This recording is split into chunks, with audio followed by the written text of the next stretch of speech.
This is the 2019 AP Language and Composition FRQ Rhetorical Analysis. We have approximately 40 minutes to read, annotate, plan, and then write our response to the following. In 1930, Mohandas Mahatma Gandhi led a nonviolent march in India protesting Britain's colonial monopoly on and taxation of an essential resource, salt.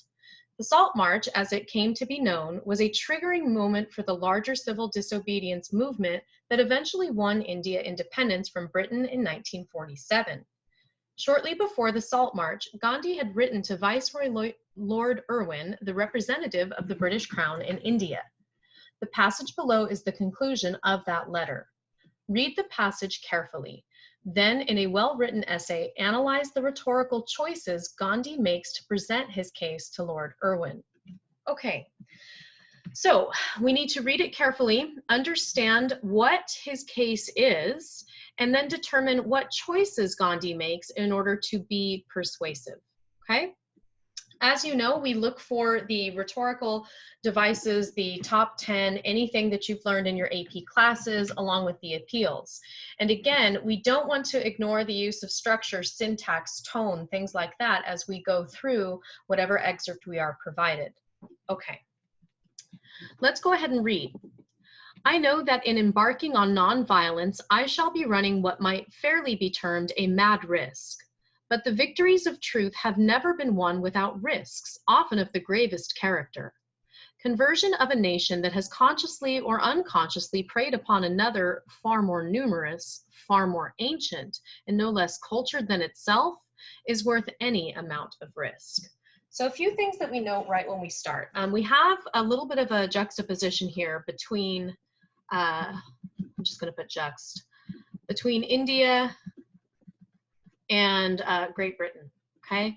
And we have that repetition, far more ancient, far more numerous, and then no less cultured than itself, that implied comparison between the two countries. We also do have some diction here, a mad risk, the gravest character, and this term, victories of truth. So some things to note here. Okay, I do like this implied comparison here between Great Britain and India because you're noting that, let's see, Britain has consciously or unconsciously preyed upon another far more numerous, far more ancient, and no less cultured. It almost personifies India as the older and therefore wiser archetypal body. And then that would imply that Great Britain might be the younger and therefore more impulsive. So you could certainly get into archetype with this here if you so desired. You would just have to make sure that you had a firm understanding of that and would be able to write and support that well in your response. One other thing I want to note, you're going to see this is a structural thing, and I'm just going to pause and get ahead of myself for a minute. I know, I have deliberately, I served, I have no desire. The majority of the paragraphs begin with I, and that's going to put the onus onto Gandhi. Gandhi's saying, hey, I know this, I've tried this, I've done this, and I'm not trying to cause problems, but here's what I think, and here's what I'm going to do. So just kind of be aware of issues like that, of structure like that. You might look at that and think, oh, that's similar to repetition or similar to anaphora, and it is similar, but it's also a very structural technique that writers and speakers use, especially when they're going to posit or put forth something that would be untenable or undesirable to whomever is receiving the letter, the speech, etc. Okay, so let's get back on track here. I have deliberately used the word conversion, for my ambition is no less than to convert the British people through nonviolence, and thus to make them see the wrong they have done to India. I do not seek to harm your people. I want to serve them, even as I want to serve my own. I believe that I have always served them. So we have a lot of service happening here, okay? We even have this claim, I don't want to harm your people. But something here, the idea of I want to serve them like my own, I think I've always served them. This is going to start contributing to the tone. And there are a few different ways we could look at the tone. You might think that the tone is subservient. Okay. You might think that the tone is rather straightforward. So far, it seems to be. And And certainly Gandhi seems to be conceding that there are some issues with Britain, and he's not trying to cause problems. He simply just wants to take this risk, this nonviolent risk, to show that Britain has wronged the people of India. So you might even say a little bit conciliatory, right? Meaning that you concede something. Okay. All right, moving on.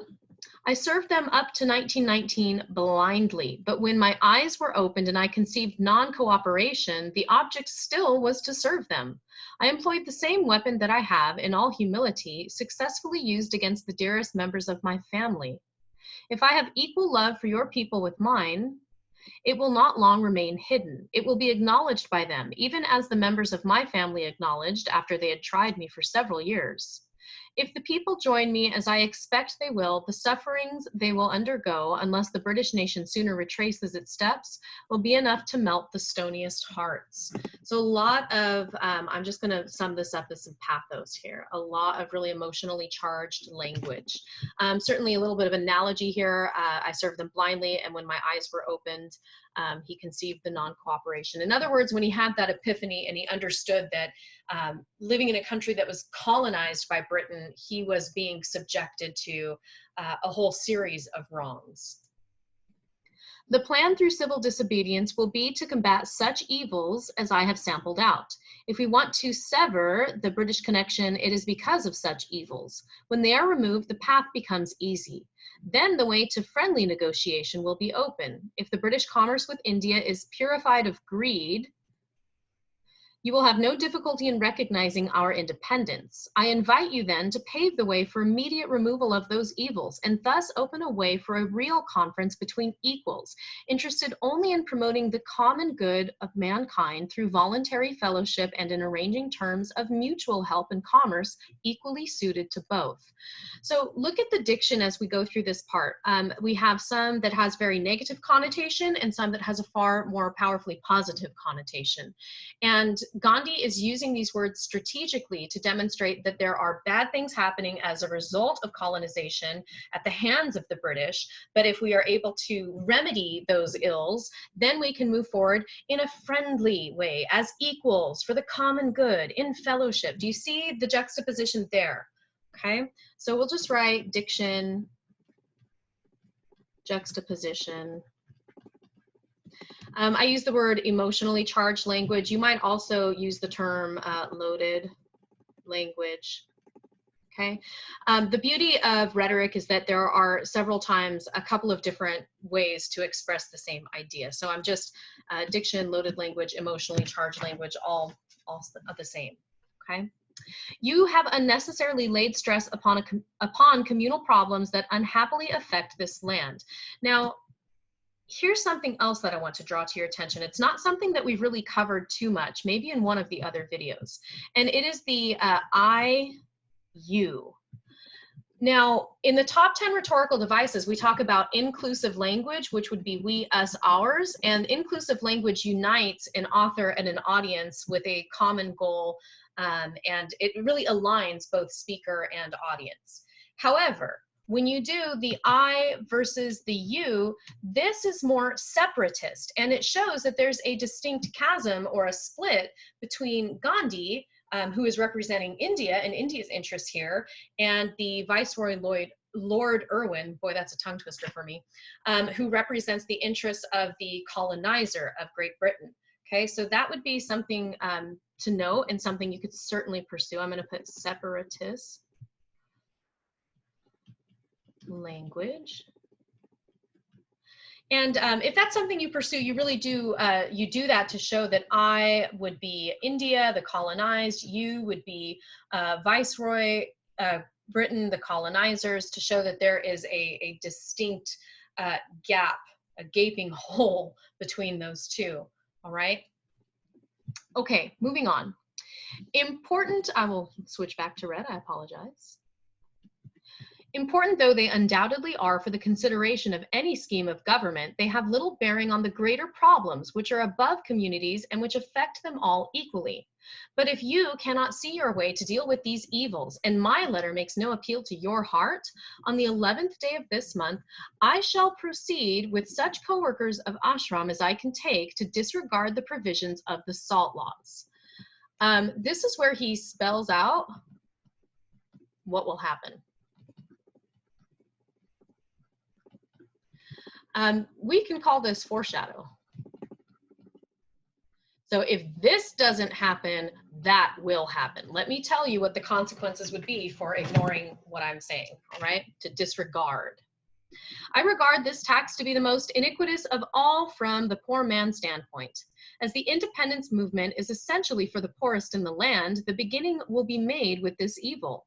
The wonder is that we have submitted to the cruel monopoly for so long.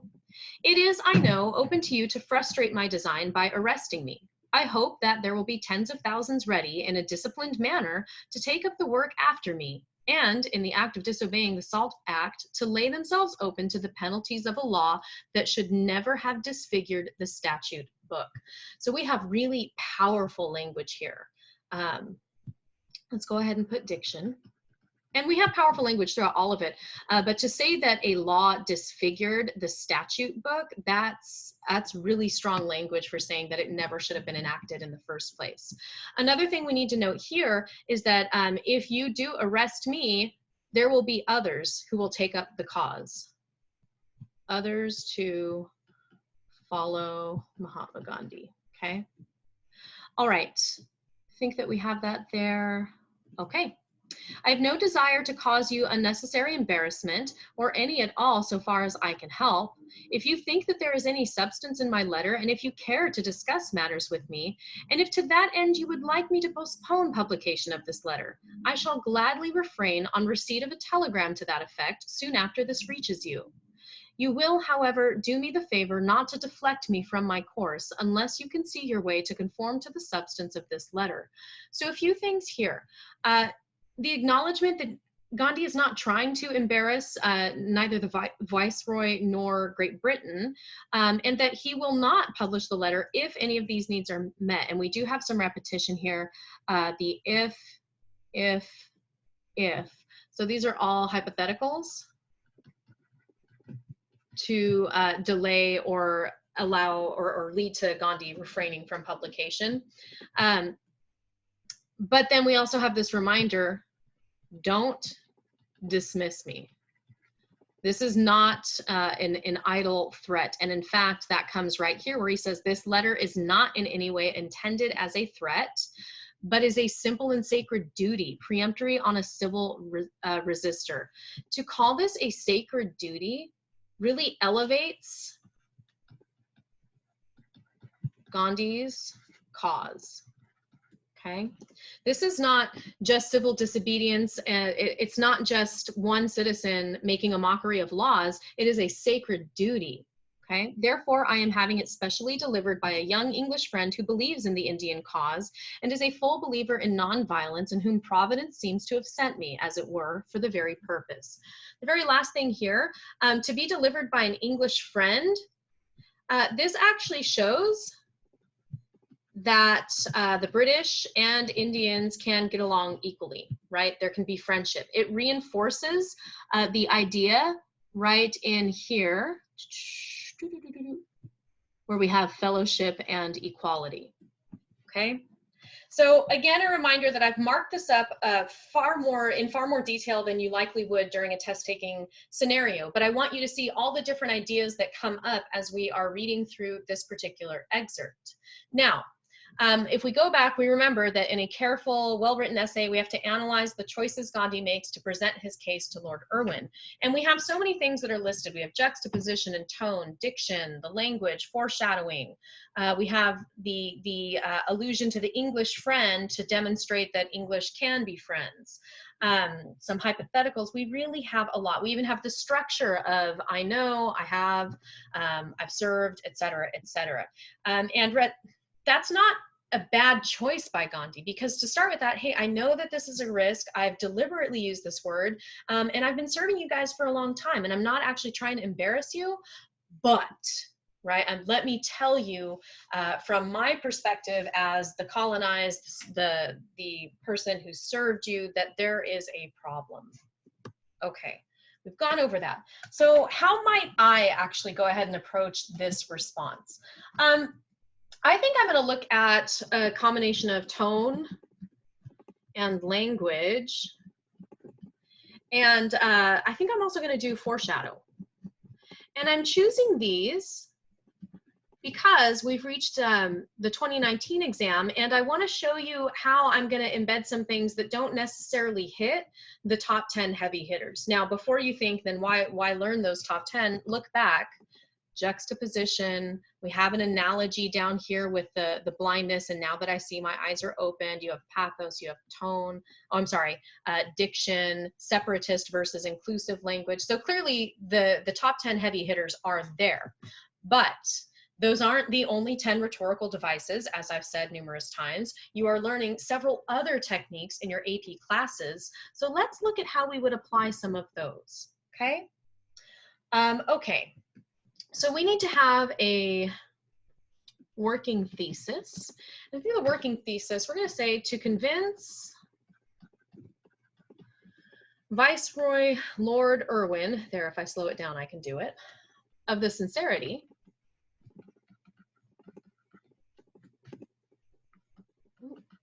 of his plan. Mahatma Gandhi uses a straightforward, almost subservient tone.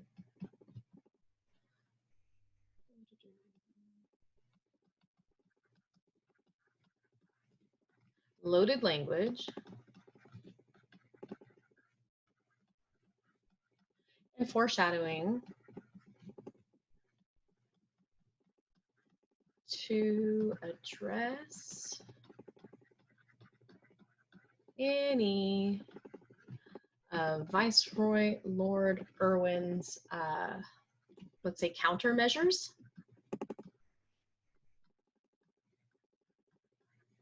to prevent Gandhi's protest and stifle, let's use stifle, that's a nice powerful word, stifle, the growing discontent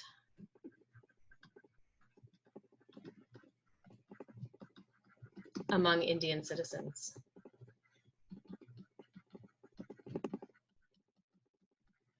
Now you'll notice that in my working thesis and in my actual thesis when I transferred into the actual essay, I try to be very specific with the purpose of the author or speaker's text, okay? If we go back a page, we are given a little bit more information in this prompt than we are in comparatively to other rhetorical analysis prompts. We're told what Gandhi is doing and why he's doing it, but then we still get this present his case. And we need to really clearly spell out for our reader what the case is. And here I've spelled out that the case is to protest what is wrong, right? And why are we having this growing discontent among Indian citizens? That's going to really specify the climate in which Gandhi is penning this letter. Okay, so you really do like to be a little bit specific there. We're going to go for 2 body paragraphs here, and we are going to need to have a counter argument rebuttal built in one or both of these. In body paragraph 1, I'm going to go with tone and loaded language both. Okay, so what are some things that I might want to analyze here? Well, if I'm going to say that it's a subservient tone to appeal to an officer of the colonizer, this speaks to the archetypal role of colonizer versus colonized, the oppressor versus the oppressed. And that's why in order to gain the Viceroy's attention, Gandhi's going to have to use phrases like, I serve your people. Going to have to say things, I don't seek to harm. your people, and that this letter is not intended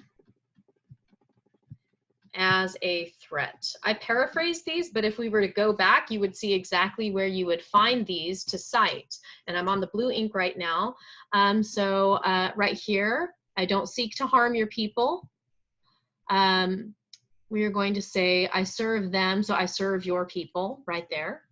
And not intended as a threat, right there. That's where we're getting these, and we can build those in as our evidence as we go on. Now, of course, you have to demonstrate how does that tone have the intended impact on the author. It's going to ease any friction, any of the defensiveness or hostility. So let's just put ease hostility, defensiveness from the Viceroy Lord Irwin there. If I slow down, I can say the name. Now, the loaded language, we might look at the juxtaposition that happens midway down in the left-hand column with the words like sever, evil, greed, and then I'm just going to write juxtaposed with the mutual, fellowship, what was the other one? Equal. Okay, and this is important, the loaded language, and I'm taking up a lot of the screen here, because you're juxtaposing essentially the colonization versus independence. So if I switch colors here, again, we're trying to not just identify the rhetorical choices that Gandhi makes, but a strong rhetorical analysis uses that identification to then actually analyze what is the impact. Why would the author or speaker have used that device or that word? With the loaded language, we're using these words here to represent what colonization is, okay? And we're going to juxtapose that with these words here, that loaded language, to demonstrate what independence will yield. And it's a mutual fellowship, equality, things like that between the two nations. So that's actually really, really powerful and a very strong use of loaded language, which really is just diction, folks. We're just using that term loaded language this time around, okay?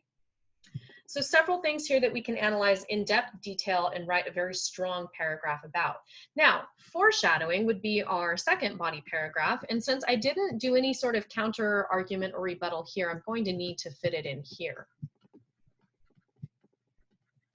Now, the foreshadowing here that we want to talk about, that's actually going to come, if I go back a page again, right here. Here's what I plan to do. Okay, so I plan to do this if you don't deal with me before then.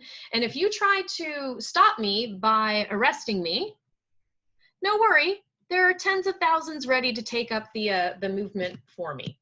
So foreshadowing, we're going to say that maintaining that subservient tone that Mahatma Gandhi, explains how arresting, anything quite like this, will not prevent the execution of his plan.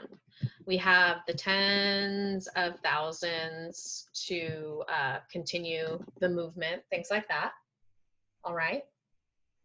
And then you could even, if you wanted, I would probably spend the majority of mine just exploring this issue here. But if you felt like you needed to add something else, you could talk about the foreshadowing of not having to send the letter if you send me a telegram saying that you're willing to deal with me and help me.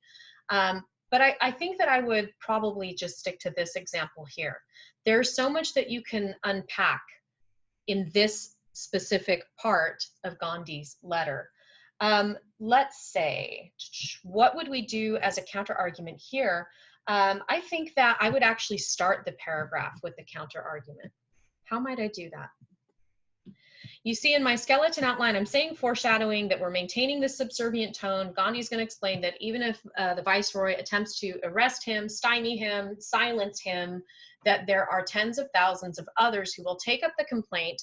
And then the diction that I would use here, I realize I changed the pen colors, but bear with me, is that disfigure statute. line that we had, that we annotated. Okay, so I'm going to actually start this by alluding to my counter argument, and then this would lead me into my rebuttal. I think I would say something along the lines of that, building from paragraph 1, the Viceroy, Lord Irwin, might interpret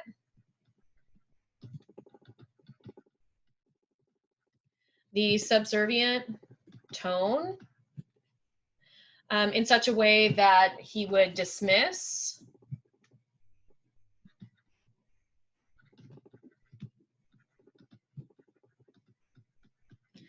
Gandhi's letter as, let's say, a mere complaint. Okay, so how would I actually put all of these pieces together? Because we've just put quite a few things here in the second body paragraph. If I want to start with my counter argument, I might say that in writing this letter, Gandhi may have worried or foreseen that the Viceroy Lord Irwin might interpret his subservient tone in such a way that the Viceroy would simply dismiss Gandhi's letter as a mere complaint and not a course of action, period. To ensure that such dismissal did not occur, Gandhi, while maintaining his subservient tone, uses foreshadowing to explain and outline very clearly for the Viceroy what would happen should the letter be ignored, period. Gandhi goes on to state how even if the Viceroy were to arrest him, that tens of thousands would take his place. Do you see where I'm going with this? You see how we're building that, and we started with the counter, and then we are moving into the evidence that's going to allow us to have that rebuttal that, yeah, the Viceroy might have interpreted this like, oh, he's so subservient, he's trying to serve me, he's not going to do anything, and take that and be like, oh, wait a minute, he does have a plan, and he even has a plan if we were to take him out, so to speak. Okay, so we have the pieces, we've got the skeleton outline. We purposefully used some terms that we don't normally work with that aren't in our top 10 of our heavy hitters, rhetorical devices. We did that intentionally because you need to see that you don't always have to rely on those, although frankly, you always can, okay? So they are there as the safety net in case there's nothing else that you're able to pull from that excerpt that you are given. Trust me that those heavy hitters are going to be in there, and use those, okay? All right, good luck.